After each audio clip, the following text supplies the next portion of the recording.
Welcome back to Hanrattys Huddle with your host, Terry Hanratty. I'm Dave Toromeo. Terry, training camps are open. We have the two teams playing in the Hall of Fame game who are coming in yesterday and today. But I just have one word to say to you, maybe two. Butler, Pennsylvania. My hometown. Your hometown. I was supposed to be there. Oh, okay. You know, one of my dearest friends, and we went to grade school together, we played Little League football together, we played high school, we played Notre Dame together, and we remained friends, dear friends forever. Mm-hmm. And he's a congressman, Mike Kelly, from in his district, I don't know what the number is, but it's from Butler up to Erie. And so he invited me in, because he's very tight with Trump. He's been on the Air Force One many times with him, and Trump he's a real Trump supporter, which I am also. Mm-hmm. But he said, come on in. I said, well, I've got to come in next weekend, which is this coming weekend. Yep.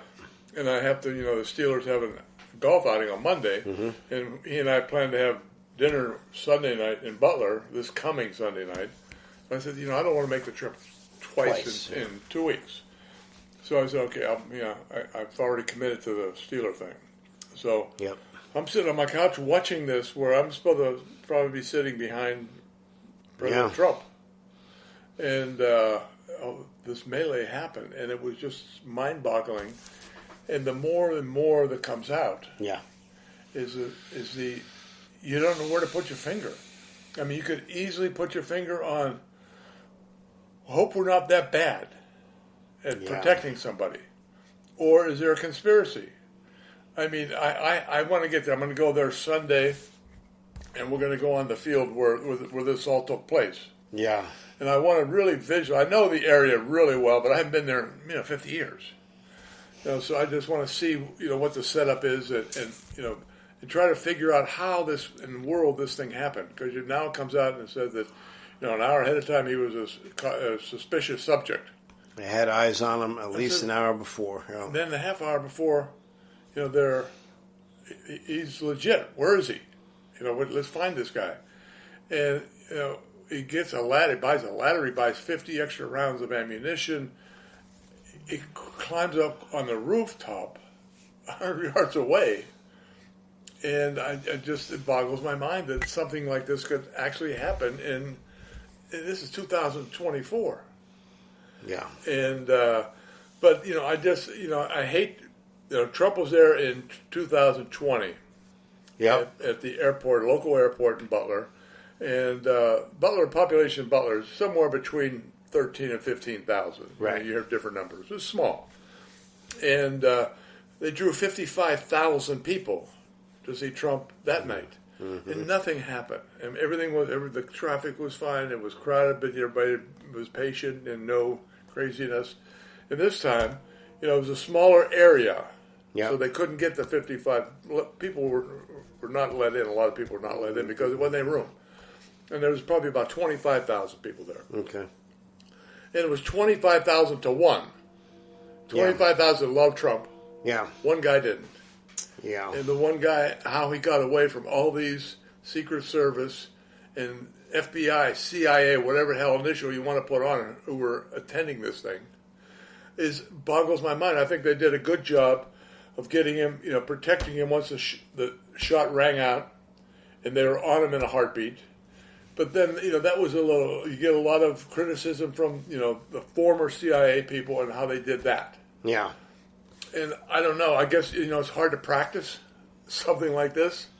And when nobody knows when there's a gunshot or an incident like this, how you would react in that situation. You can always say, this is exactly what I would do, exactly.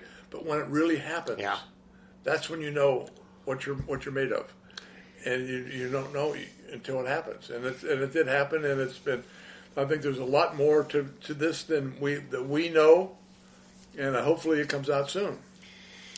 It really isn't. Well, first of all, there was somebody killed in this, and so this is a tragic. Somebody who, and we don't know what we assume he was a Trump supporter, but who cares?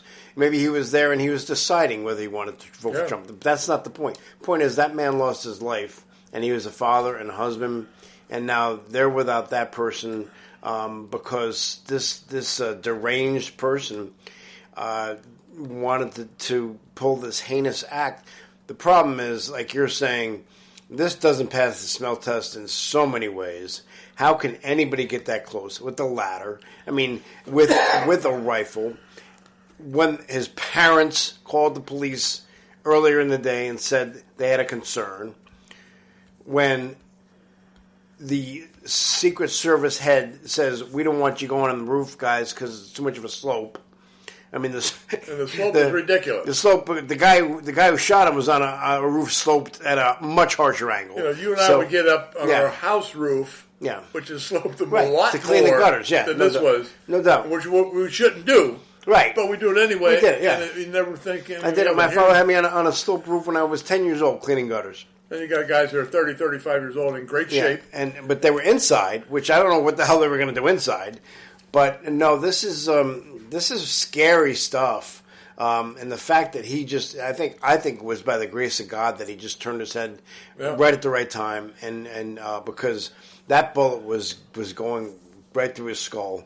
And, and like I said, somebody did die. Some other people were still injured. So we have a lot of things to address here, and a lot has to come out. And it's coming out slowly, but it does not look good for anybody in our government right now. So and just the commissioner from Butler County, I just heard him on the radio, and he said that he had 7 police officers there. Yeah, who were directing traffic only. They were told that's all they could do. Their job only. Yep.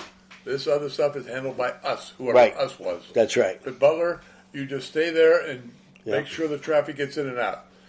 And I just want people to realize that, this is not something like this that happened. Butler is a wonderful, wonderful town. Yeah. And some great, hard-working, blue-collar people. Yep. And they really care about their community. And I love where I grew up. And one thing that I go back several times a year, I get talk to, have dinner with a few of my buddies. And we always say this is the greatest spot in the world to grow up. Yeah. I mean, we loved it, and we still love that town. And the people there are wonderful. Just this one person from Bethel Park, not even from Butler, right? Which is good. But it's just it's nothing to do with the type of people that are in Butler, because they're an absolutely wonderful group. I don't think it's any reflection on Butler. It's just it's even when you see somebody from a certain area who pulls these who does something crazy, shooting up classes, whatever. You can't hold even the parents. I mean, some people. Maybe you can't blame the parents because the fact that this kid had access to this. And he had bomb-making material in his house. There's one thing I don't know. Did he live with his parents? I do not know that. But the parents did call in the fact that they were concerned about him. So I'm assuming they knew his whereabouts because they did say, be on the lookout. So, and the fact that they spotted him and they had eyes on him, as they're saying. This is so preventable. And then the fact that this guy wasn't allowed he can only retaliate. So we want Trump dead before we shoot him dead. So it's really, boy, this just really does not pass the smell test in a lot of ways. It's really not good. It's not good for the country. It's not good for Biden. It's not good for anybody. And I do think this is going to lead. And I can't believe that the woman who was in charge of the Secret Service. She won't step down. Is not fired or resigned. Yeah, I mean, how does that happen? This is there's too much hair on this one. Yeah, and I think we're going to get to the bottom of it because coming up this week, she's subpoenaed to go before Congress, and she's going to be offering some really tough questions. Oh yeah, no doubt. Questions that should be asked. And it's like, first of all, how did you get your job? Because the thing that I've read. Now listen, I'm just repeating what I've read. I don't know any more than anybody. I'm just saying what I have heard or what I've read is that she got this job because she's friends with Joe Biden. That is no reason to get any job, let alone a job like this, as the head of the Secret Service, for crying out loud. That's like saying, hey, Terry, your son's a great kid. Let's make him the Admiral of the Navy. Yeah, exactly. He may not know anything about ships, but he can do that, right? We should bring back qualifications into our society. Yeah, all aspects of life, especially these lives that are life-threatening. Yeah, these are positions like these that. are important jobs, and these guys, listen, the Secret Service, maybe their hands were tied, but at the end of the day, they risk their lives every day to protect these these people, presidents, former presidents, family members of presidents, and other people. I think we both agree this. It has nothing to do with police or Secret Service. No. These people are wonderful people. That's right. But I think the real problem is the training and the qualifications and the people that are put into positions. Yeah. I think that should be really, really addressed and looked upon. Listen, if you or I went to New Canaan High School right now, and it was daylight, with a ladder and a rifle, and climbed to the roof, I think New Canaan cops would be there pretty fast. Somebody's going to go. I mean, maybe somebody on the track or saying, "Hey, there's somebody with a ladder and a gun going." This, like you said, 25,000 people. People saw him. People noted him. People called. There's one guy who said, "I was telling the cops, there's a guy over there with a rifle." Well, that guy, the one with the red hair. Yeah. Well, here's another story. My friend Mike Kelly, the congressman. Yep. He, that's one of his biggest supporters. That fellow. He owns a big nursery. Okay. That connects to the fairgrounds. Okay. And before, the whole day they had a big cookout for all his friends and family at his nursery, and making hamburgers and whatnot. Yep. And when it was all done, and there was time, okay, we better start heading over to get in a position to see President Trump speak. As they were heading over, that's when they addressed the cops saying, "Wait a minute." Then they interviewed the guy with the crazy red. That's my friend's dearest friend. Yeah. And he said, there's a guy up on the roof. Yeah. he has a gun. Jeez. It's so ridiculous. God, you would think you want to sort of blink your eyes again and say, am I hearing this right? Because it's so absurd that what happened. I mean, if this were a Hollywood movie, people would walk out and say, those idiots in Hollywood, that could never happen. Because it's too stupid. It makes no sense that this guy would be able to get on the roof and be able to pull up what he pulled off. You have all the Secret Service hanging around and they don't even look on the roof. Come on. Yeah, that makes no sense, man. Give me my money back. Give me my $12 back. Yeah, that's right. Yeah, exactly. All right. But hopefully when I come back, I'm gonna have a better handle on. You go out and you get information. I love to see things in person. I've seen it on TV. I don't think they gave me the angle that I wanted to see. So I'm going to be able to, I think, stand there and look where he was, look where the Secret Service was, look where the podium was, and sort of sort of visualize it there. You go out and do our recon for us, Terry, and you come back. Our field reporter on the Secret Service assassination attempt on President Trump, Terry Hanratty. He'll be back with a report next week, folks. So, all right, let's move on. Now, I got sports trivia questions. Oh. Since we're about that time of the year. Yes. One of the only 2 days in the year, right? Yeah, all right. Where of the 4 major sports, football, basketball, baseball, hockey, where there's not a game. Oh, well, it's the All-Star break in Major League Baseball, right? It's like, so it would be this time, July, whatever. It's not a date. I think it moves around. Yeah, so you say mid-July when you have the All-Star break. The day before and the day after. Right, the day before the day after. The All-Star game and the day after, there's nothing. Those 2 days, there's no. And you have WNBA, but we can't count. We're not going to count that. Can't. That's not 4 majors. We're talking about the 4 majors, yeah. And it's interesting because we go year-round now with at least some of them or all of them playing, every day. So it is an interesting question. So, okay, you got hockey, basketball, and baseball. Like you say, basically playing every day. Yeah, football once a week. But now, really once a week, but on different days of the week as well. So you could hit a Thursday night or a Monday or Saturday. Yeah. Interesting. All right. So okay, good trivia question. What else you got in your mind? Anything else going on? No, not a lot. I think I'm anxious to see how my Pirates are doing. Did you see my pitcher? Oh man, he is good. He is a good pitcher. See who he dates is that lady from LSU, the gymnast. The gymnast, who for some reason didn't make the Olympic team, even though she's supposed to be the best gymnast in the country.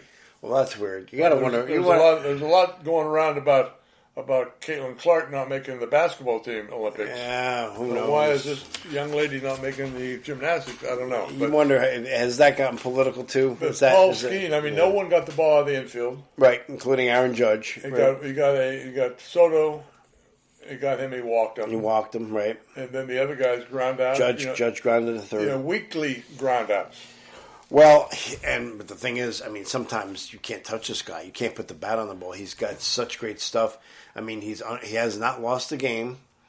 He's the real deal. And I was listening to somebody say he's got a very natural throwing motion. So they're hopeful that like now every pitcher at some point has an elbow injury or a rotator cuff, Tommy John, this and that. They're hopeful that he can make it without, because look, years ago, I mean, when I was a kid, we didn't see the breakdown of pitchers like we see now, Seaver and these guys. They how many games Gibson, that Bob Gibson threw complete games? Yeah, or beyond. And went extra innings. Juan Marichal The greatest of them all time was Elroy Face for the Pirates. Yeah. He pitched 18 innings. 2 games. How does that happen? I have to tell you, I actually saw Bob Gibson pitch when I was young at Shea Stadium. And we had, one of the reasons I'm a Mets fan is we had great seats, like 4 rows behind the home plate, behind the screen. And Bob Gibson was pitching against the Mets.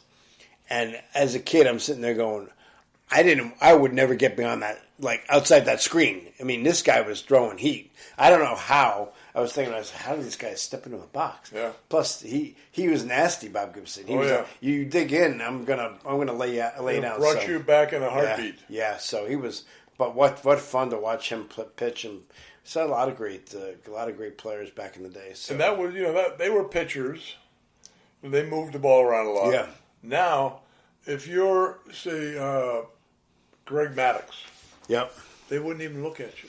Yeah, exactly. Because you don't throw 95. You don't throw the heater. Yeah. If you're not throwing heat or you're not hitting home runs, baseball doesn't want to hear from you. No. Now, conversely, I went to a game that the Mets played the Dodgers in those same seats, and there was a guy by the name of Claude Osteen. Oh yeah. And Claude Osteen, it looked like I could get up there, and I mean, he was just everything was so soft and they couldn't touch this guy. I mean, it was just they would just fly out, ground out. I mean, it was so frustrating. You never got the meat of the bat on the ball. No, it just that ball it was moving so much, right? Right. So it's just a lot of movement, which is more important sometimes than speed. Is the movement, right? But the thing is, Paul Skeen, he has both. It jumps, the ball jumps. He's throwing the ball over 100 miles an hour, and it's moving. It's got to move because he's scary. They'll sit dead red, because if they can, if it's coming straight, if it's coming straight, doesn't matter how fast it is. They're going to turn it around, right? Yeah. So and Skeen is 6'6". Yep. And he just looks like a big old country boy. Yeah, he's got to shave that mustache. He's got the mustache. You got to go. The mustache got to go. You can't grow a mustache. Don't grow a mustache. Exactly. Yeah. So a great kid. Great that as a rookie he started the All-Star game. So, but what's sad being I grew up obviously Butler, Pennsylvania, is 30 miles north of Pittsburgh. My first team I ever followed professionally were the Pirates. Yeah. And I know what Skeen's going to look like down the road because he's going to be in pinstripes. Pinstripes or in LA. I love the Yankees. Yeah, I know that's you're my right. number 2 team. I got you. But I want my Pirates to keep all these great players because they have a great farm system. Yeah, they bring out great players, but this owner they have now won't put out the money. They're becoming the farm system for the big money. Exactly teams. It. And they'll trade Skeen for 5 draft choices. Yeah. They'll pick some more good players and keep feeding the feeder system to baseball. It really is unfair. I agree with you to those small market teams. The thing is with revenue sharing, there's no reason. They have no reason to be that way unless it's just greed, just a money grab. So he's making a fortune off the Yankees. Yeah, the Dodgers, the Red Sox. All these teams, the Mets could be in there. Mets are a big part of it because they all Angels, overpay. They all have to get penalized, and they're all putting in $30-40 million luxury tax. You're right. And it's spread out to the Pirates of the world. Yeah, and that's where they're making their money. Plus the appreciation of the franchise. Yeah.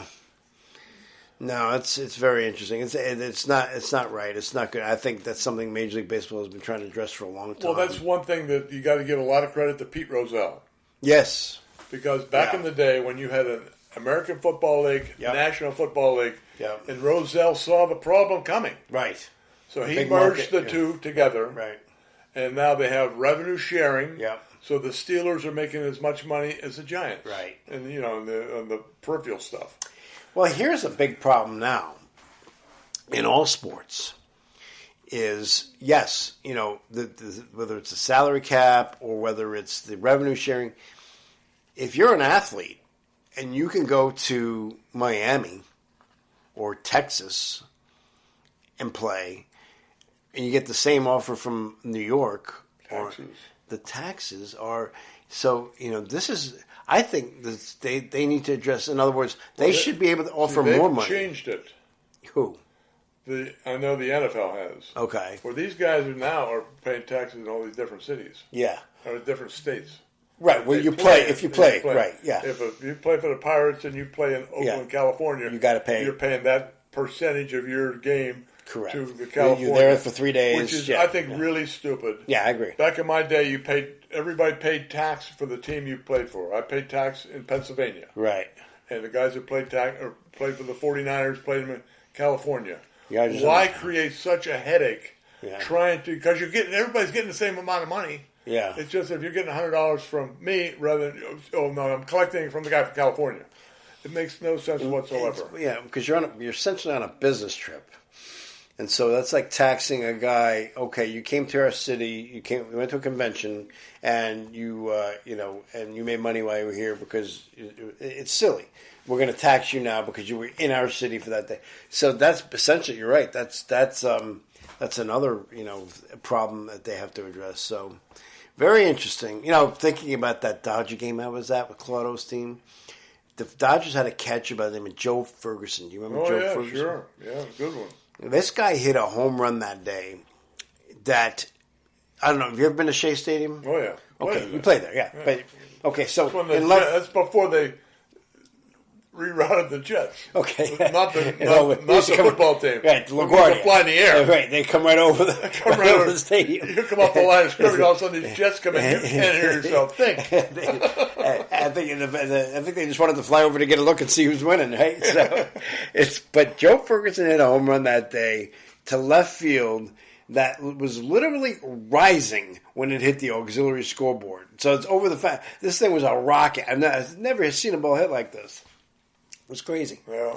And he was a good catcher too. So, but he was a good catcher. He's an all-star.